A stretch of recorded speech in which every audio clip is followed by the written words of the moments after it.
Welcome back, and today we're flying out the La-5 Green FN, and it has been updated quite a bit since the last major patch, whereas now at high speed it doesn't nearly lock up as much as it used to do. So now you can actually stay fast and eat ass and not really worry about locking up completely the second you hit 600 kilometers an hour. Now you still want to be careful. At the end of the day, it is a Russian prop and it will still rip at about 720 kilometers an hour IAS, but you don't really need contraception anymore because pulling out is actually relatively easy now. The buff here is actually pretty substantial because the lockup hindered this plane an awful lot. It's not something like a P-38K or an I-225 where you can basically just climb over the entire enemy team and let people come up to you, kind of negating the issue of the lockup. This thing is all about being fast and being at low to medium altitude. Now I will not recommend you to not climb over 4,000 meters because even though your engine performance might lose a lot of performance because you will lose the WEP at about 3800 depending on your speed,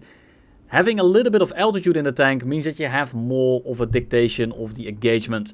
And this is much more important, especially in the early game. If you get people diving on you from the very start and you get pushed down to the deck, you might have some performance there. But what it will end up doing is basically just make your game a living hell. Because by the time you have clawed back the energy advantage, the game is essentially over. You want to have the impact early game. Because this plane right now is an absolute frag machine. You can kind of just climb straight in and start cutting up the entire enemy team. You do want to have a little bit of altitude, a little bit of speed, but the combination of the Shavaks, you have two of them, you have 340 rounds in total, just makes it so you can kind of just go in and spray at people. Don't really worry about the ammo, because even if it's only 220 mils, they hit extremely hard. There we go, kill the Pulse P-51, and we just kind of dive into the entire enemy group here. We start looking for targets, we are above everyone, and this is really the ideal position. This is not what's going to happen to you every match, but if you get into the position where you are above everyone, you can really just farm the entire enemy team without much issue. P-51C breaks off from the head-on, spray him down, set him on fire, and after engaging the group, we kind of just go back up again because we are still at about 2000 meters, and sitting at this altitude when you have the energy advantage makes you virtually untouchable from most of the planes you can run into. Now if you run into something like XP50, the Puro-Murskys, the 109 F4s, the Yak-3s can also give you a bit of a run for your money, but keep in mind that you are at 3.7 and there is a possibility that you run into 2.7. And then this thing turns into an absolute monster. Luckily for the enemy team, this didn't happen all too often. Now the maneuverability here, while respectable, it isn't like a Spitfire, it isn't like a Yak-3, but it's enough. It feels a bit like crossbreeding a Yak-3 together with a 190. It has some of the weaknesses of both, but at the end of the day, it's a very well-rounded package, as long as the fight doesn't go too high. At high altitude, you are kind of left out to hang, but you know, at these BRs, high altitude fighting doesn't really happen, and it's very easy to drag people to the deck. Now here we have a P-51C on our ass, and this is a very dangerous plane, especially with some speed in it. Before, we would be dead right here because we wouldn't even be able to really counterattack. This time around, we're able to pull straight in, and I'm gonna try to shoot him down right here. Now my aim is gonna be absolutely piss poor. He's a little bit fast. I shoot at him, I miss, I underlead. He does some weird dodge, but I missed anyway. It doesn't really matter, he's flying perfectly straight. Kind of just throwing the game away here, but you know, it doesn't matter. We get another opportunity in a minute. He breaks off, he does a bit of a loop, and he's playing this super passively. Now, I could have just cut this first pass out, but it's important to get a little bit of context on why I'm gonna do exactly what I'm gonna do. This guy is playing super passively. He's been sitting on my 6 for a little while now. He finally started engaging me, and you can tell that he's basically flying straight when I get guns on. He's not really too worried about me hitting him, so this time around I'm gonna make it a little bit faster, equalize the speed a little bit more, and we're gonna be a bit more aggressive. I'm gonna turn directly into his guns. He is gonna try to take it, but I'm slightly slower than him, and we instantly get the position. And because of that, we're able to kind of get the guns on instantly. And to show you the power of flex tape, we saw his plane in half. And to show you the adaptability of this plane, I want to show you the first game that I did in this entire session, where basically every kill was using another strength of this plane. So tune in for this one. B7A2 running in behind us. He's diving on us, but we should be faster. We compress less at high speed, especially in the roll, and we should be able to just kind of fight him on equal terms. But I do want to drag him away a little bit, and because of the speed, we get to dictate a lot of the engagements. He breaks off, I instantly want to re-engage him because the B7A2 is a very annoying plane to deal with. It wins the 1v1 versus an XP50, it will also win the 1v1 against this plane if we full send it. I don't want to have to deal with those planes late game. Right now he's going pretty slow. He turned around, he gave me position, and he's going to try to turn in here, and he's going pretty slow. So we just kind of hold the trigger down, and we saw his plane in half as well. We shoot his wingtip off, and he is going to be out of the match. Key 96 on the right, and I know that that plane as well has a very hard time getting the guns on. So as long as I have a little bit of speed in me, he should not be an issue. Two guys directly below us. Not really a massive issue right now because they can't really pitch up into us, so I can kind of just ignore them. But we have the BV-155 coming in, and the BV-155 is also a plane that's kind of annoying to deal with. It flies a bit like the TAR-152H.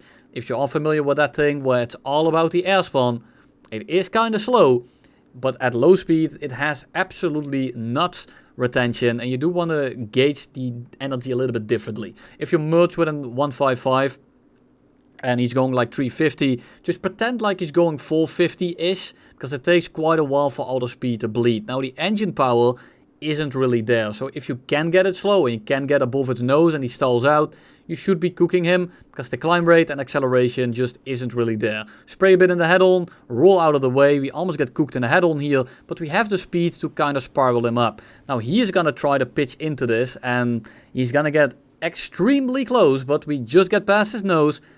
We pitch the nose straight up, and we're just going to delay the stall a little bit. We have the flaps completely down, we're trying to prop hang here, and because we aren't at 4,000 meters yet, this works out perfectly, because I just have enough engine power to kind of just victory is ours this guy, and have him stall out directly in front of us. We saw half his wing, and now we start engaging the BF-109. Now in this case, we have the energy advantage, so this becomes a little bit of a free kill, but I just want to show you that with the speed that you have, you can just do so many things. A 109 F4 on equal terms is very dangerous, and it's probably something you will lose if the enemy knows what he's doing. However, when you have the energy advantage, especially with a little bit of speed in you, you can kind of just bully people like this, and this is one of my favorite things to do. If you watch my videos more regularly, you know I fucking love this stall trap. He pitches in, he doesn't get the shot, we delay the stall just a tiny amount, drop down the flaps, and he is just perfectly stalled out directly in my gun sight. And we squeeze the trigger and we miss all our rounds. Then a single round hits his tail and it completely falls off. We then kill the B7A2 that isn't really paying attention, and then we run into the Key 96 that is kind of cooking my team. But I'm also not really worried about him because it's a Key 96. I flew this thing pretty recently. It's kind of good, it's kind of okay early game because of the airspan. But it's not super maneuverable, and it's very hard to get guns on because it's just a very big and unwieldy plane. And with the energy advantage that I have, he's really not gonna do anything. I'm going about his max speed. If he's like diving, if he wants to like be effective. So I'm just gonna do the exact same thing again. We break off a little bit. And he can't really pitch up here, because if he does, he just instantly dies. And if he doesn't, I'm just instantly going to be on a 6. I just have too much energy here. My plane is too good for him to really do anything about it. So we just kind of pull in. We kind of desynchronize the loop. We drop the flap for a second, and we take his entire wing off. He crashes straight after, and then we get the two last fights of the game, which is an A6M2, as well as a Spitfire a little bit later here. Now, the A6M here, I want to kill quickly. I'm on the clock. I know there's a Spitfire around as well, so I don't want to deal with both of those at the same time. They're very annoying to deal with. And when I notice that the A6M is going to play it a little bit more passively, and he's actually going to climb behind me, which props to him is what he should do, it's very annoying to deal with. I absolutely despise when people do it, but it's the correct thing, so I'm not going to fault him for it. Now, I noticed that he is not really taking the bait here. He is trying to stay behind me by like 700 meters, and I'm just trying to drag this guy as low as possible and as far away from the enemy airfield as possible, because I know that the Spitfire has just landed. I saw some tracers coming off from the runway, so I just want to put some buffer in between us so I can actually recover after fighting this guy. If that Spitfire dies on me as I'm doing like 500 on the deck, I'm probably dead. There's really no way to gain separation, even though I am faster. So I want to be careful of that, especially when there's two of those kind of planes next to you. You just don't want to have to deal with that. But this A6M is kind of climbing, he's kind of trying to maintain the speed, but in a way that it's not really energy efficient, because he isn't particularly great at being fast. But trying to get above him by climbing when a Zero is keeping like 400 kilometers an hour is kind of detrimental to my mental health. So instead, I'm gonna see if he's gonna do the exact same thing again. I'm gonna pull him down here. I'm gonna kind of turn in front of him so it looks like he's catching me. He catches on and breaks off like he did the first time, but this time I'm not gonna sit around and wait for him, and we take his wing off. There goes the Zero, a fight I shouldn't have won that quickly, but because he is so passive, we get an opportunity to shoot him out of the air. And then for the last guy here, next to the Halifax, but the Halifax is, well, he's bombing, he's not really gonna be a threat, he's not trying to gunship, he's just kind of doing its own thing, so I should be left alone here. We start merging with the Spitfire. I'm not sure which Spitfire it is at this point. I'm gonna guess something like a Mark II, but it might also be a Mark V. We'll see once we get there. At this point, I don't know. I just want to have a little bit of speed in me, in case it is the 420mm one, or maybe it's just a Mark V. I just don't want to deal with that full commit head on. He shoots at us, and it's a Mark IIB. That thing is extremely nimble, more so than something like a Mark V. So I just kind of want to get out of here. He turns around instantly, he gets like 0.6 on R6, something I don't want to deal with.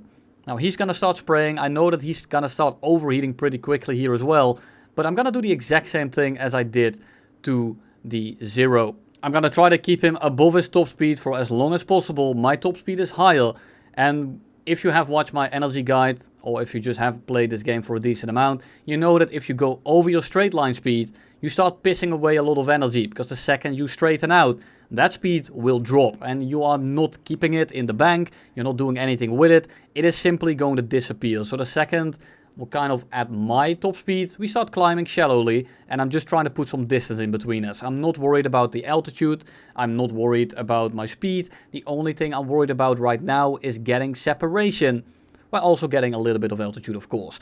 Now I'm gonna go as shallow as possible without, you know, going mentally insane. I can go even more shallow, but it's also kind of dependent on how the Spitfire follows me, because right now he's following me almost perfectly. What he should do is go into a climb and optimize his energy and try to get as much altitude out of this period as possible. Unfortunately, he's trying to play my game by keeping his plane somewhat fast, and because of this, I'm gonna gap him pretty quickly, and once he starts going about 300 kilometers an hour, I can actually start turning in a little bit. Now I'm gonna go straight here, I'm gonna pick up a little bit of speed, and I'm gonna let him come to us. He's cutting us off right now, he's probably gonna think that he is catching me. I only have 2 minutes of fuel left, and I do want to be careful of that, because if this goes very long, I will just die. So I am being a little bit impatient here, but I can be because of the position that the Spitfire gave me. If you are watching this and you message me after the fact, so I think that you did, try to not follow the faster plane, do your own thing. You can either try to climb behind me, or you can try to straighten out and pitch up into me, but with the speed difference here, that was never going to work. Now he starts pitching up, so I kind of dive into him to pick up a little bit of extra speed, just to make the shot a little bit harder. The second he gets guns on, we start pulling out of the way, we go straight up, we drop the landing flaps, and he should not have the energy or the engine power to pitch up right into us here, and he doesn't, he can't. He kind of stalls out. We do the same thing kind of to what we did to the BV-155. And this guy is going very slow now. I'm not going to get trapped into that shot. So I break off for a second, gain a little bit of separation. And because he is so slow and so low, we get a perfect shot and instantly send him back to the Shadow Realm. Almost get rammed out of the air. And then unfortunately for us, we lose the game on the timer, because it's only 25 minutes long and the Halifax was slightly too far away. Thank you all for watching, and you'll see me in the next one.